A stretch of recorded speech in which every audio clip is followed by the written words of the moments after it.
Olá, pessoal, sejam todos bem-vindos a mais um podcast Fala Recuperação, por faces e vozes da recuperação no Brasil, um movimento que combate o preconceito, o estigma, a discriminação de pessoas com transtorno do uso de substâncias ou comportamentos compulsivos. Aqui o que prevalece é o companheirismo, é a solidariedade e o combate à moralidade em relação a pessoas que fazem uso de álcool e drogas. E hoje eu estou aqui com um amigo, eu vou pedir para que ele se apresente. Ô Alexandre, meu irmão, como é que eu vou me apresentar a você? São quase 30 anos de me apresentar. Meu nome é Zé Carlos, eu sou dependente químico também, Alexandre, você sabe disso, né? Eu costumo dizer, você está careca de saber disso. E eu sei da sua luta para desenvolver esse movimento, né? Que vem, é um movimento mundial. Hoje, né? As universidades americanas, Oxford, né?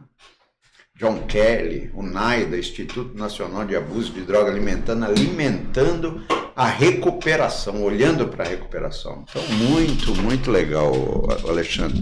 É um prazer a gente estar aqui. Legal, meu irmão. Pedro? Bom, meu nome é Pedro, mais uma vez. Sou um dependente químico também, né? E faço parte desse projeto. Sou formado em História, Design Gráfico e estou cursando minha pós-graduação em Psicanálise agora. E é uma honra estar aqui com vocês. Quer dizer, recuperação é possível, né, Pedro? É totalmente recuperação possível. Vai. José, meu irmão, a gente é companheiro de jornada, né? Já 26 anos. Eu lembro da primeira vez que eu encontrei você no Bezerra de Menezes e fui fazer isso que você está fazendo hoje, convidar para fazer um programa. Lembra? Você foi, olha, eu tenho um programa de rádio e tal, você participar e de lá nós construímos uma amizade um tanto quanto sólida nesse campo da recuperação, né? E sem nenhuma presunção fizemos bastante coisa, né? E a gente continua fazendo aí, quer dizer, criamos aí, materializamos na Terra aí muitos trabalhos de atendimento a dependente químico, não foi um, nem dois, nem três, né? Sem nenhum, não existe nenhum orgulho nesse. Mas era uma demanda que estava reprimida que hoje não existe tanta demanda assim, né? Inclusive, mas era uma novidade. Divulgar a rádio de vocês aí, né? Que dia, que horário? É sábado de manhã, né? Não, é o programa?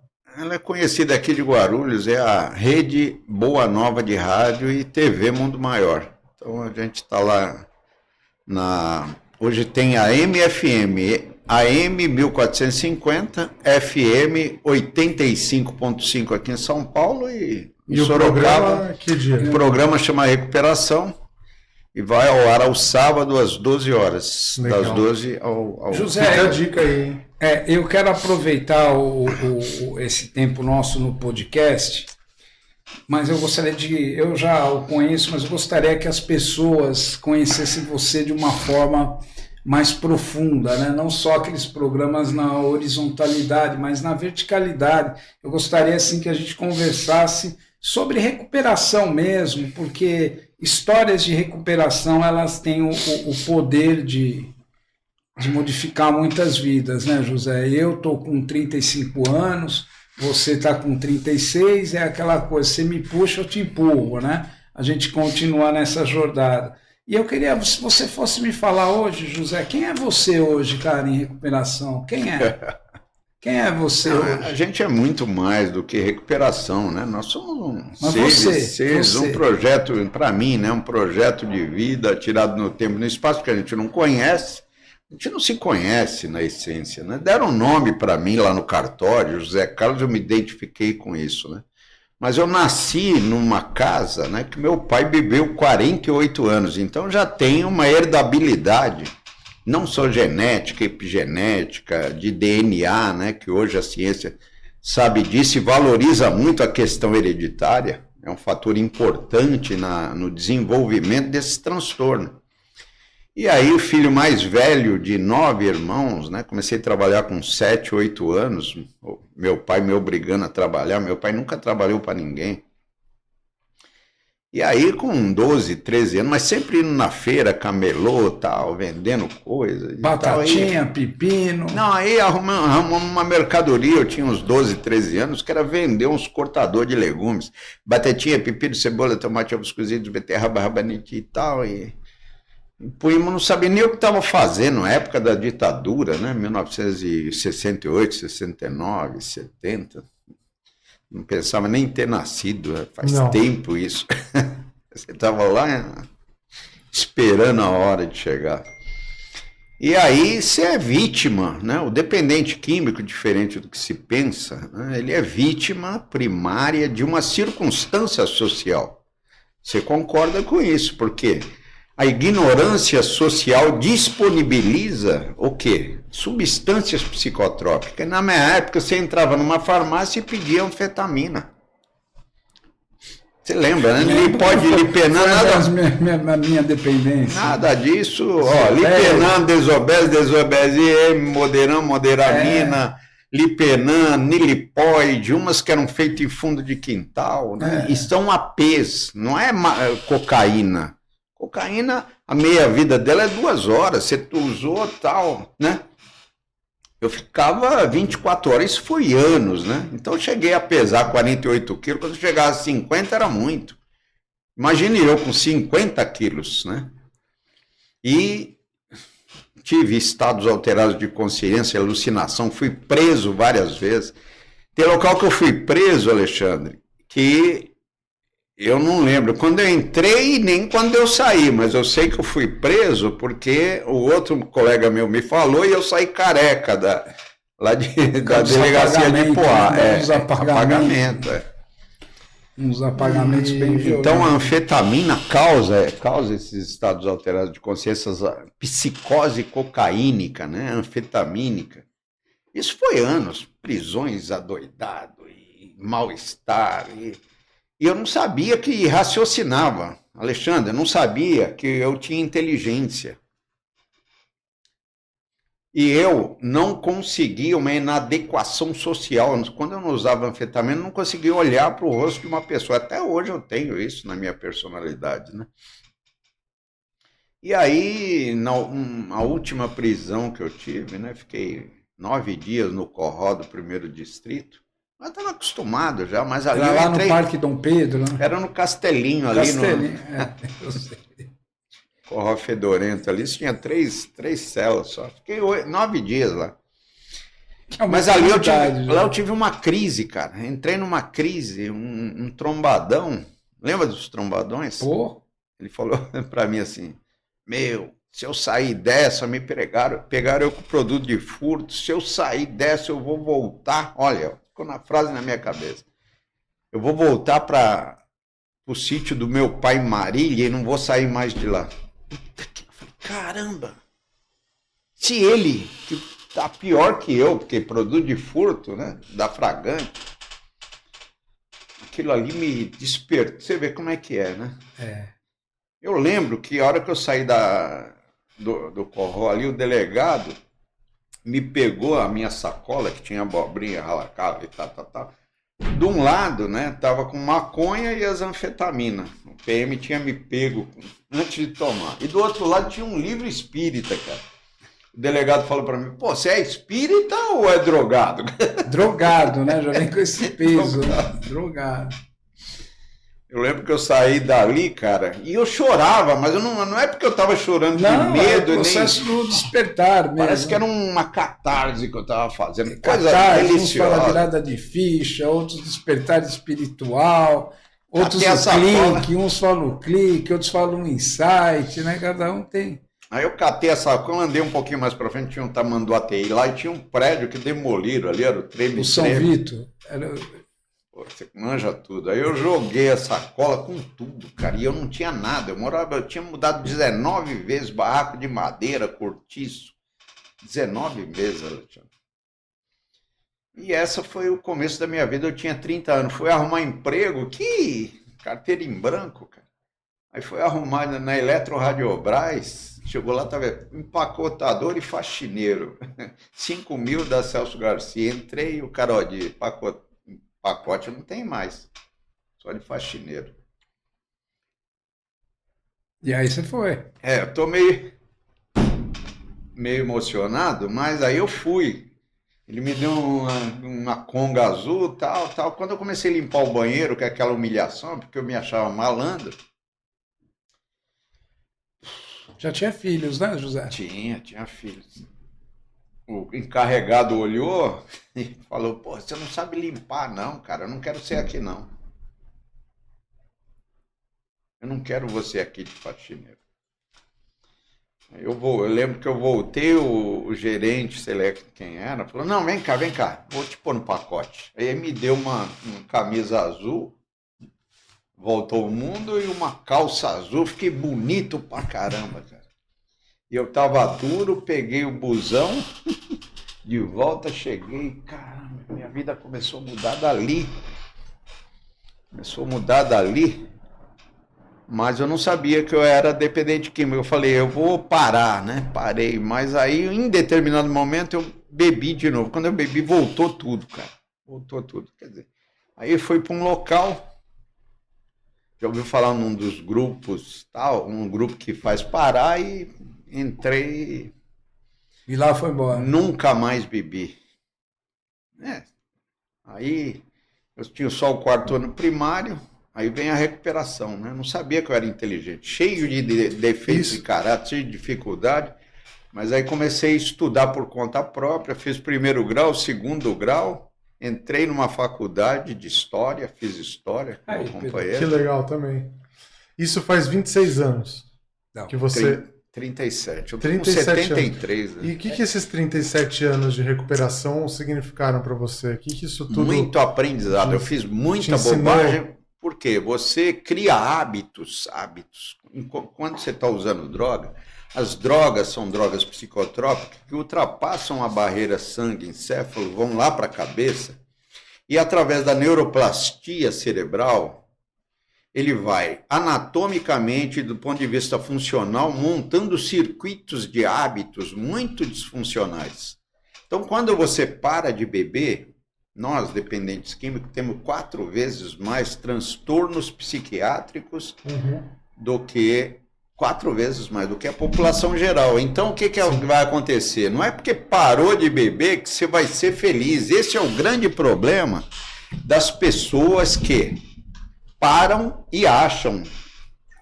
O mal terapeuta, ele vende uma ideia de que se ele não beber mais, não usar, ele vai ser feliz. E não é verdade isso, não é bem verdade.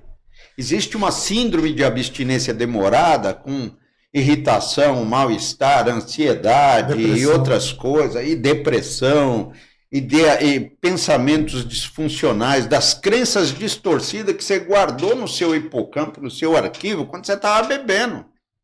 Tudo aquilo que você escutou de forma disfuncional, você montou uma narrativa que agora é sua vida. Então você precisa ressignificar isso, e para isso precisa ter paciência. E é uma fase, né, José? Agora a gente já se reporta do programa. O cara, ele acha que ele é assim, né? E ele não é assim. Não é assim. Ele acha que ele é os pensamentos.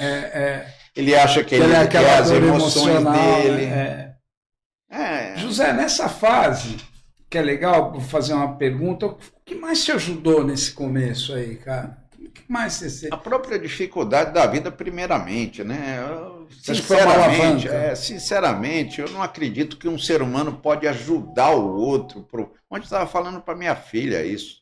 Aquele que se apoia demais numa dependência de outra pessoa, cara, tá ferrado. Porque nós temos dentro de nós, mesmo se for uma história mal feita, você tem que se orgulhar dela, Alexandre. Você tem que conversar com essa história. O curso que nós fizemos de dependência química, você já imaginou se você não fosse dependente? Que cara chato, cara. Então nós temos que nos orgulhar.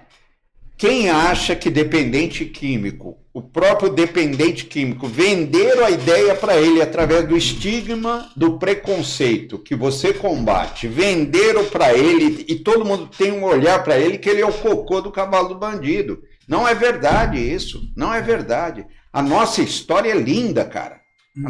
Eu me orgulho muito da minha história de sofrimento e as bobagens que eu fiz também. Você está falando isso hoje, eu tive um sonho semana passada, difícil assim, mas foi um sono muito marcante que eu tive.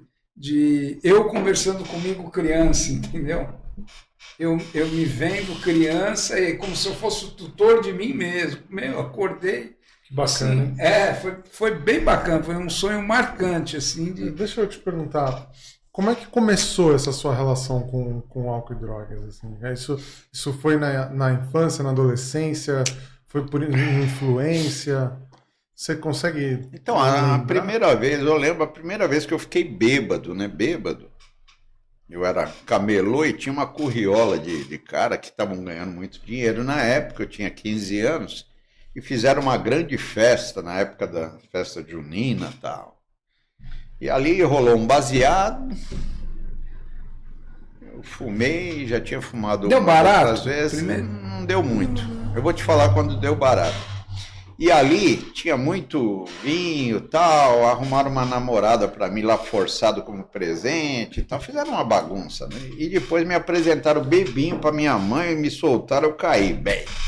Quantos você tinha, Zé? Foi 15 anos certinho. 15 anos. Tá bom, mas não foi aí. Um pouco mais adiante, quando eu tinha uns 16 anos mais ou menos, o Dirceu enfiou a gente num DKV. DKV, eu andei de DKV. E nós fomos até o Palmeiras.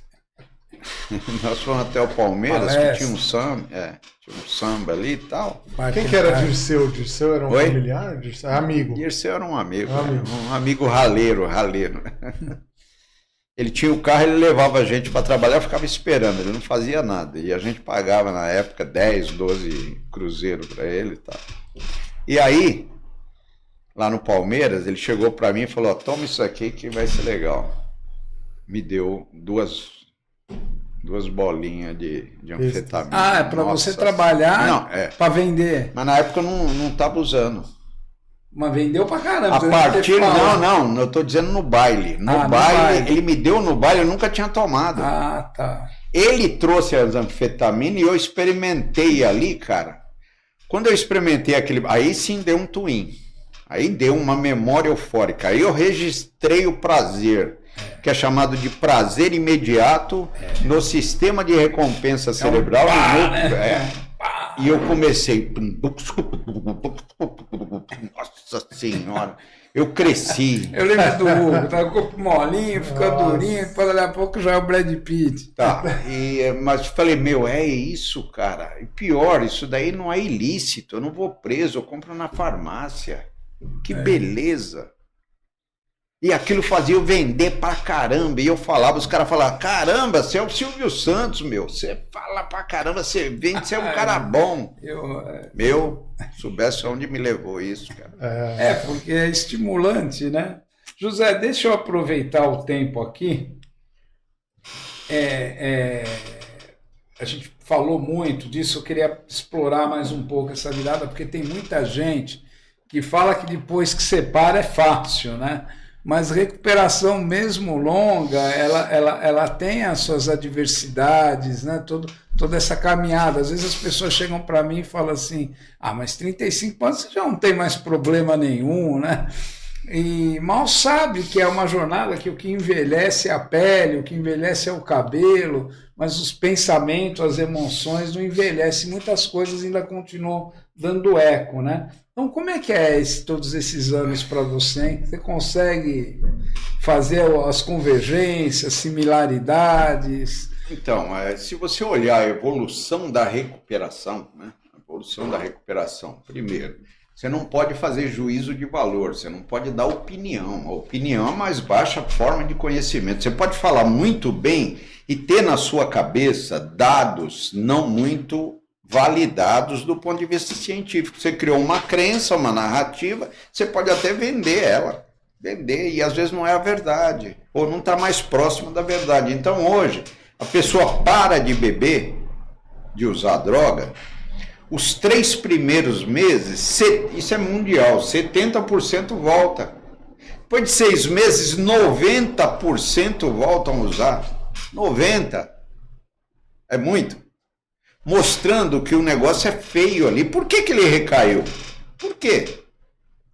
Vários motivos. É chamado de síndrome de abstinência mais forte, né? Então, nesse tempo, ele deve estar numa UTI de gestão de recuperação.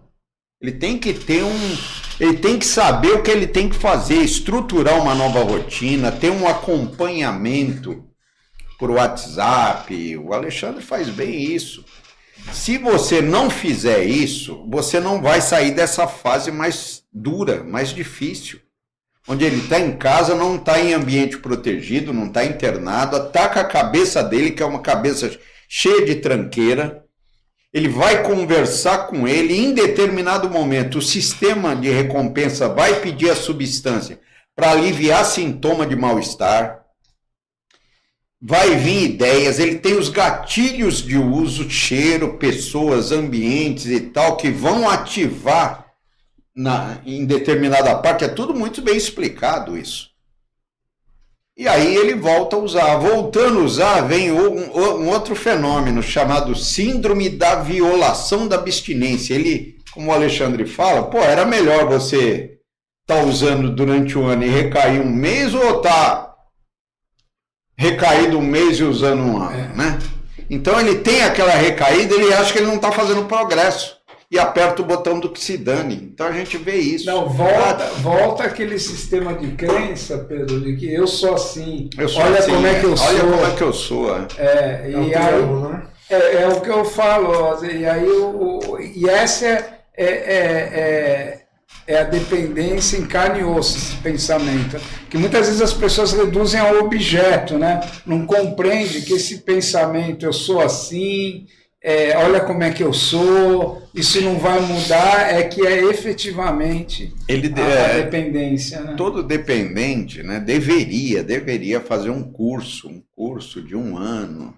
Um curso de um ano, o que é? O cara... Ou então 3 meses, um curso de manicure, ele fazer um curso para saber o que ele tem, o que ele tem que fazer, Alexandre. Se ele não fizer isso, ferrou. Ele não sabe, ele leva para o lado moral. Ele tem que saber que ele tem 2 sistemas. Um que é de prazer imediato, de alívio imediato, aquilo se repete e vai escravizar ele, não só com álcool e droga, outros tipos de comportamento. E ele tem também a gratificação duradoura.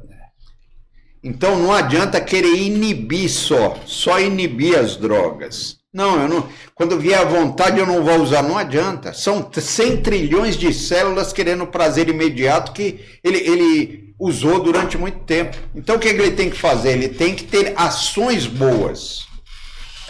Ações boas. É aquilo que você fala, academia, não sei o quê. Ele tem que ter metas. É a rede, né? É a logoterapia do Viktor Frankl. Ele tem que ter metas, sentido de vida. Ele tem que ter um campo grande de esperança na frente. Não só inibir o homem velho, que está instalado nesse, que é o tronco encefálico e sistema límbico. Não é isso. José, eu vou passar aqui, Pedro, eu fiz um roteirinho aqui, a gente pode acompanhar, que eu quero entrar nessa parte assim que eu formulei as perguntas aqui, essa eu gostaria. Eu queria falar com você, José, sobre família. Família. Eu acho que é muito importante a gente falar da família. E uma pergunta bem objetiva, como é que a recuperação te ajudou na visão da paternidade, José? Eu conheço a tua trajetória, né? Conheci seu pai e tudo, e eu gostaria que você falasse dessa relação antes e depois, porque você ressignificou isso, né? Eu queria mostrar para as pessoas que é possível ressignificar. Então, a pergunta é como que a recuperação mudou sua maneira de ver a paternidade, mesmo até na sua casa? Então, Alexandre, eu não sou um bom exemplo para isso, porque eu conheci a minha mulher, você conhece ela, Dalva, né? Eu fui num baile e eu estava procurando maconha e falaram para mim, aquela mulher lá tem. Eu fui lá e tal, acabei casando com ela. Fiquei com ela, não sou casado, né? Mas fiquei com ela. E nós ficamos 10 anos sem ter filho, 10 anos, ela perdia os filhos. Então, eu não posso falar que e eu usando droga com ela, entendeu? Então, minha família nuclear estava lá longe. E eu falei para você, mudei 19 vezes, mas a gente sabe que a família é muito importante. E a família, ela não sabe o que é dependência química e leva para o lado moral. Ele não presta, tem defeito de caráter, não tem vontade, aquela coisa toda, e guarda essa notícia. A família, o que que é? É uma rede de pessoas que se interdependem do ponto de vista emocional. Quando um fica fraco, né? Há um rearranjo na família. Um rearranjo. A pessoa para de beber, aquela história está lá guardada. Então, o que que acontece? Quando a pessoa para, primeiro ano meio complicadinho, né? Porque a família é fator de risco para a recaída da pessoa, porque ninguém Você teve seus filhos, então, todos já em recuperação? Tudo em Você já estava em recuperação. E o que foi mais difícil na recuperação de vínculos, assim, mais libertador, assim, para você?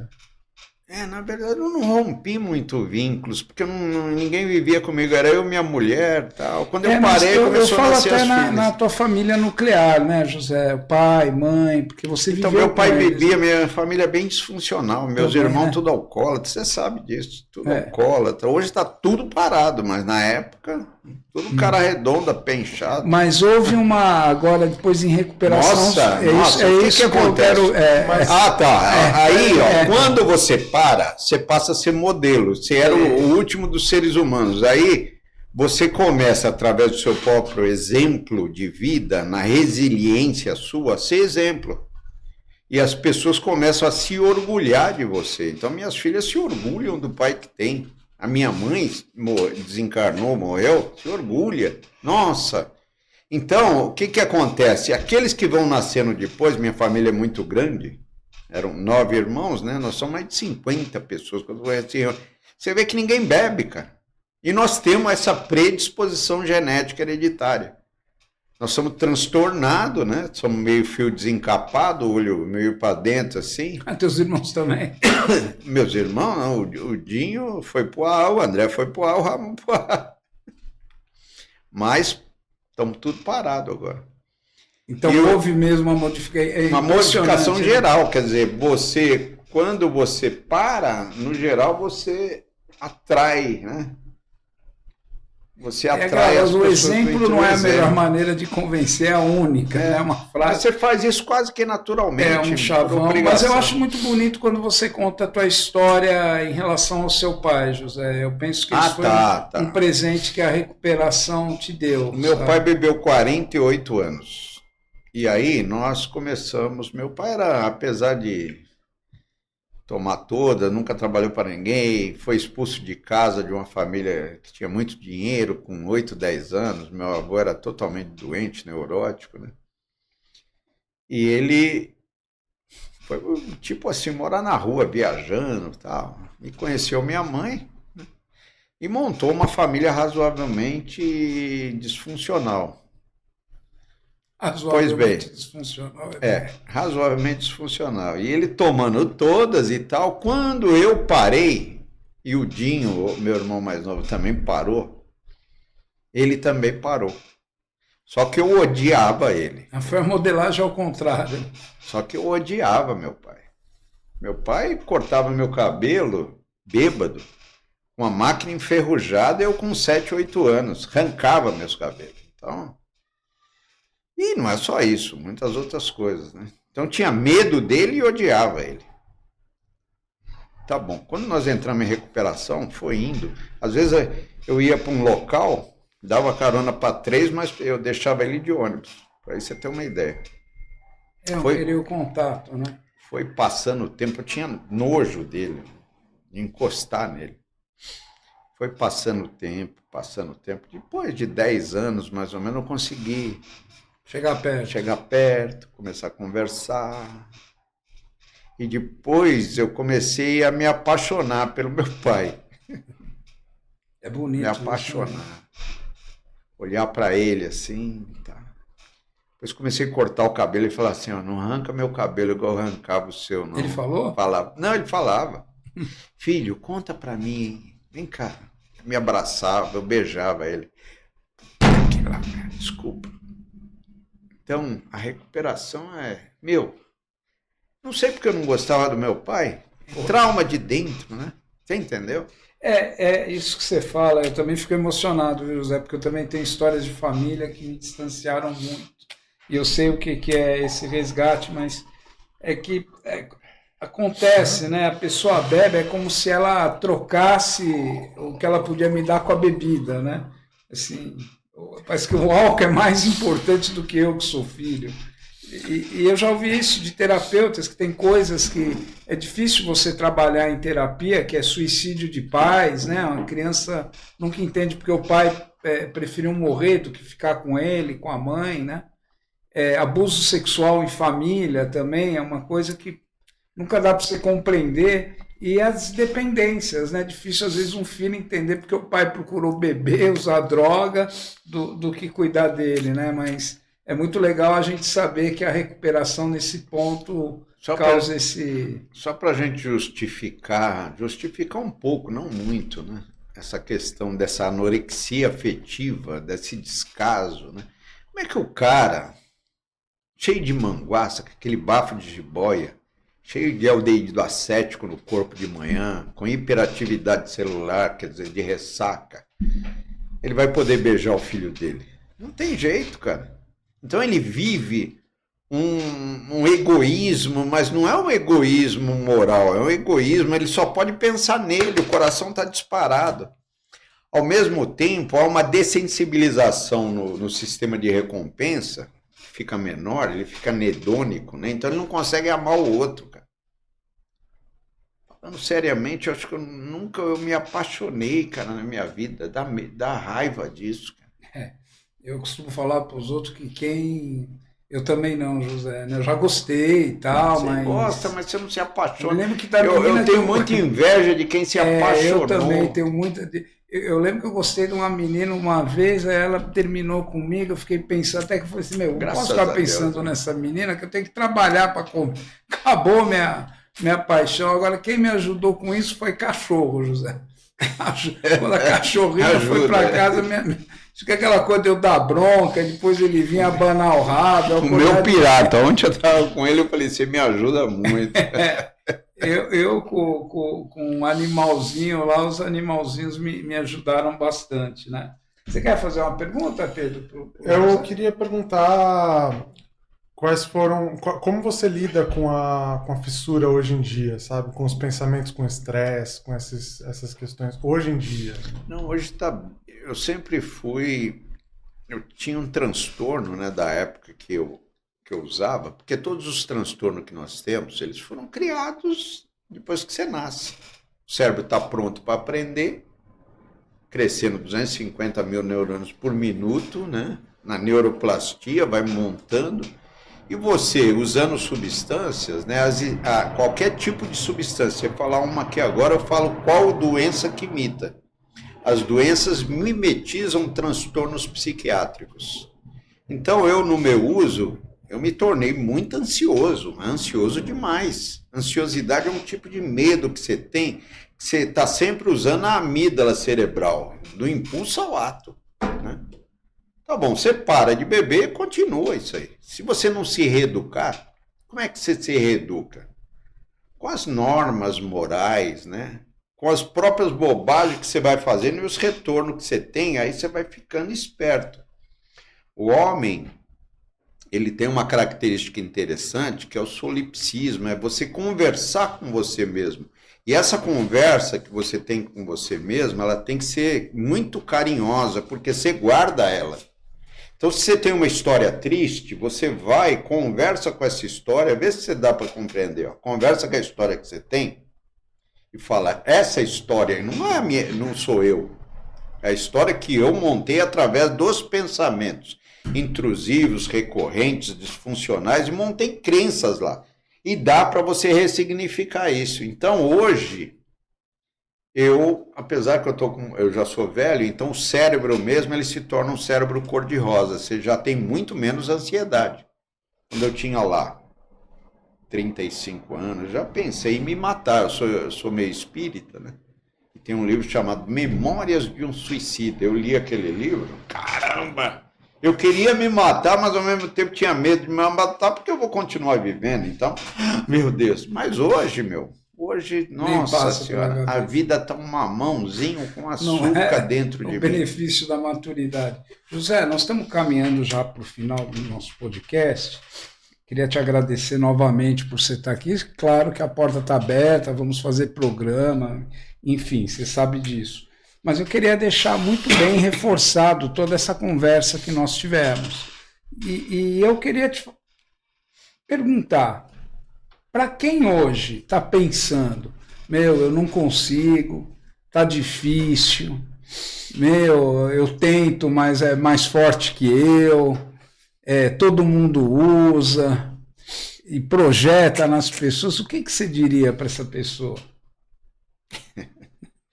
Que ele está aprendendo toda vez que ele é vencido por um impulso. Ele é vencido por um impulso, que ele já sabe ser indigno, então a consciência dele está querendo parar. Ora, você está me falando que ele não consigo. Ora, é lógico, é racional dizer o seguinte, ele está tentando parar. É um critério diagnóstico da síndrome de dependência. Ele está tentando parar. Então, toda vez que ele for vencido por um impulso compulsivo, porque dependência química sai de um impulso natural para a compulsividade. Sai para a compulsividade. A compulsividade o que é? É o craving, é a fissura, que dura algum tempo, o raciocínio deixa de funcionar e ele tem mecanismo de busca da substância, como o leãozinho quando tem fome, ou então o macaco quando tem fome também e lembra da bananeira. Então é um mecanismo que está em nós, esses mecanismos de busca. Se ele entender isso, ele vai saber que gradativamente, toda vez que ele for vencido, nessa batalha sobra experiência para ele. São armas que são levadas para a consciência. Eu estou falando de coisas difíceis aqui, Alexandre, mas ele está fortalecendo. Em determinado momento ele vai vencer. Eu falo para ele, então. Você perguntou o que eu falo para ele? Continue tentando, que vai chegar uma hora que a cura vai ser quase que natural. É amadurecimento. É o que na questão dos familiares, o que você diria para eles numa questão de como ajudar sem adoecer junto? No caso da codependência, por exemplo. A codependência é uma coisa quase que natural, né? Não é bem uma doença, é uma relação disfuncional. A gente chama de codependência, né? Porque tem alguns que são codependentes, outros participam daquele jogo familiar, por quê? A família é como se fosse uma célulazinha, está todo mundo ali dentro daquela célula. Quando uma pecinha daquela, mitocôndria, tá uma célula, né? Ribossomos, cromossomo, não está funcionando, a outra vai falar, caramba, se essa célula morrer, eu morro junto. A família tem que continuar porque ela tem objetivos definidos, ela tem que criar filhos. Então, quando uma peça não funciona, a outra começa a ter medo. Codependência é sinônimo de medo, e não dá para não ter medo numa família que está em perigo, uma família que está em crise, uma família que está em febre. Então, não dá para você aconselhar absolutamente. Agora, se essa pessoa for a tratamento ou recuperação, começar a receber informação, a informação é boa, ele recebe informação e ela vai levar muito mais para o lado racional, a parte de cima, do que para a parte emocional. Ao invés de te xingar, ela vai saber te conduzir para uma recuperação, vai entender melhor. Não vai resolver, mas melhor. Legal. Agora, é muito complicado, né, José, a gente falar uma bala de prata, a gente bate muito, fala muito sobre isso, né, e você usa muito essa expressão da bala de prata como uma solução, e nem nesses comportamentos compulsivos, hoje a gente tem a evidência do jogo, nossa, como essa questão do jogo, ontem mesmo eu estava lendo, fizeram a PEC, né, o projeto de emenda constitucional do crime organizado, e tiraram as bets de pagar imposto para ajudar a pagar, né, foram isentos, e uma série de coisas.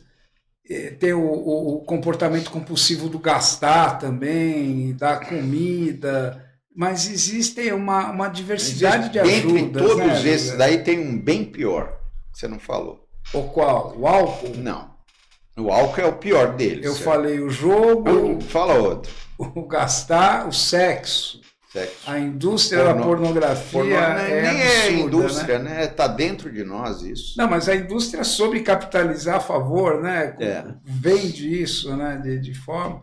E é muito interessante quando a gente vê todas essas compulsões, a gente vê ao mesmo tempo que tem uma série de lugares que a pessoa pode procurar ajuda, né? Existem os grupos de mútua ajuda, existem amor psicólogos, exigente. Existe amor exigente, Joganon, né? Como que você olha, José, essa diversidade? Por que as pessoas têm que estar atentas nessa diversidade de ajuda? Compreender que existem várias. Eu não sei se eu estou formulando a pergunta adequadamente. É que o ser humano, ele cresceu, né? Eu olho, né? O modelo neurológico é a forma mais fácil de você entender esses comportamentos compulsivos todos. Quando a gente começa, nós começamos com pessoas, com gente, de qualquer jeito. Nosso cérebro é social, nós somos seres gregários. O isolamento leva a ansiedade e medo. Ora, se você começa com gente, você tem que parar com gente, com pessoas. Pessoas precisam de pessoas.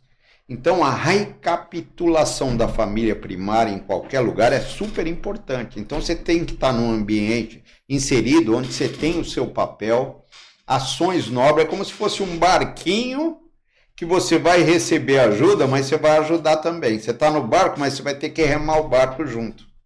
E tem que gostar daquilo. Não adianta falar para ninguém, você tem que ir para a recuperação, para ir para algum grupo e tal, se você não gostar.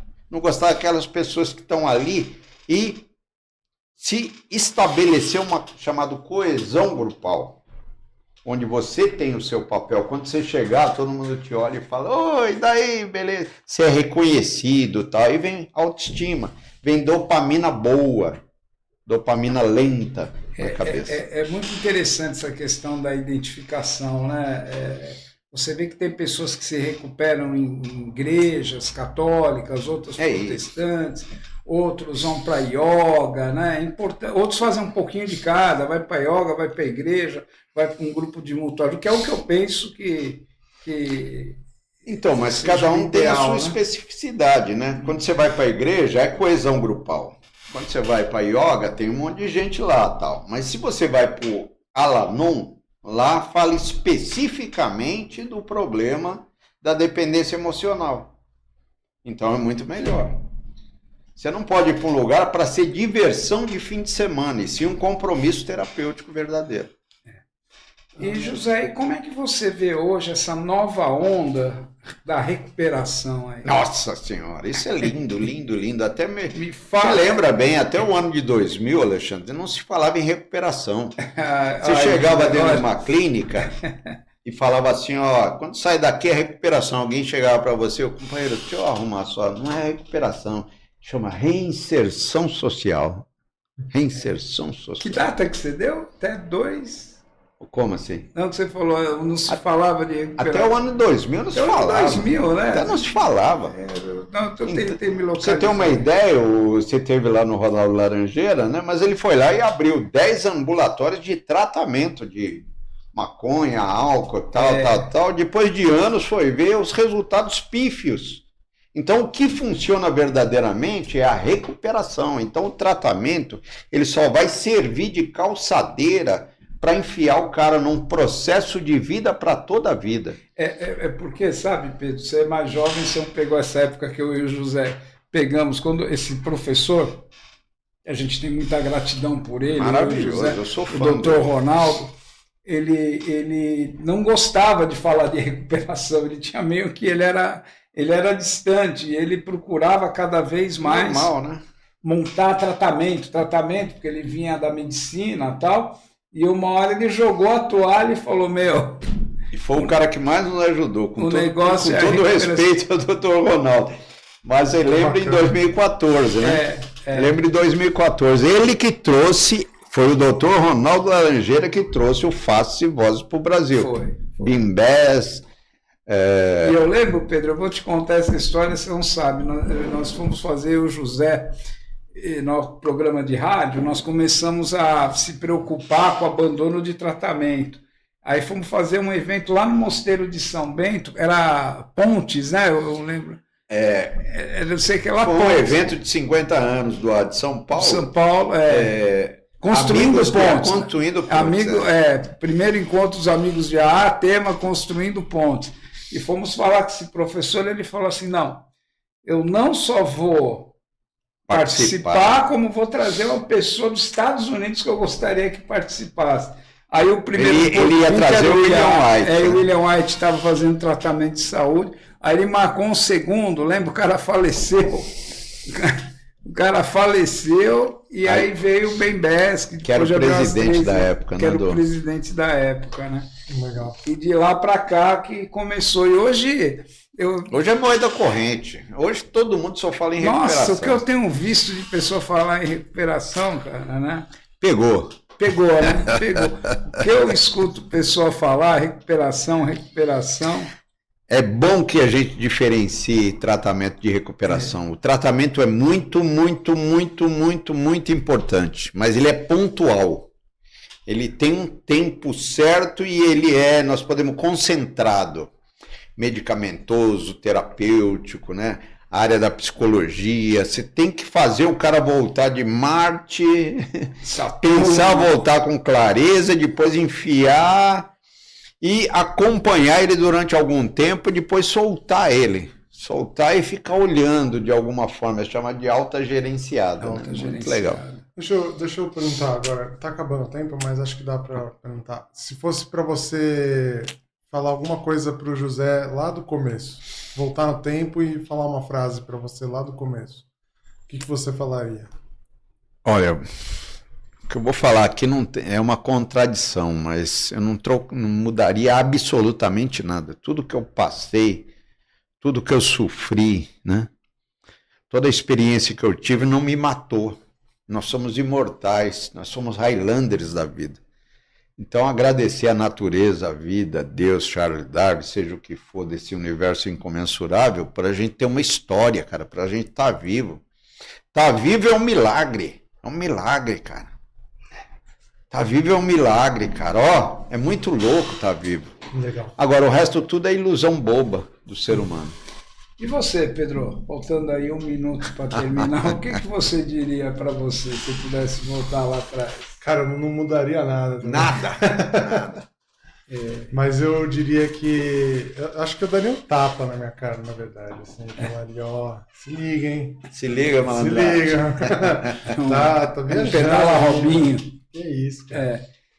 Eu vou falar para vocês, cara, esse sonho que eu contei para vocês que eu tive, eu olhava para mim, adulto no sonho, e falava, cara, você não teve culpa, aconteceu porque tinha que acontecer, não fica triste, as pessoas eram como elas são e mas que não queriam ter o mal. Você criança, o que você fala? Eu falaria que a vida foi como devia ser. Falaria assim, cara, a vida é como ela é, não existe certo, errado, não existe bom, certo, errado. Mal, ruim, bom, ela é como ela é. O ruim se torna bom e o bom se torna ruim. Você que não pode perder seu extraordinário, né? Simples é extraordinário.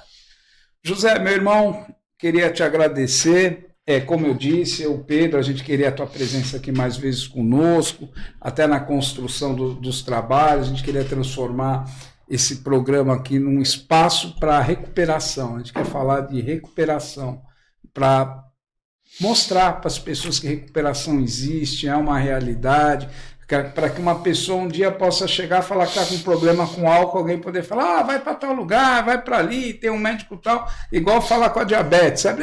Toma chá de batata, não sei o quê, toma erva do pau de tenente, toma esse, toma aquilo, né? Que você vê quando fala de outras doenças crônicas, sempre tem uma receita, uma mágica, né?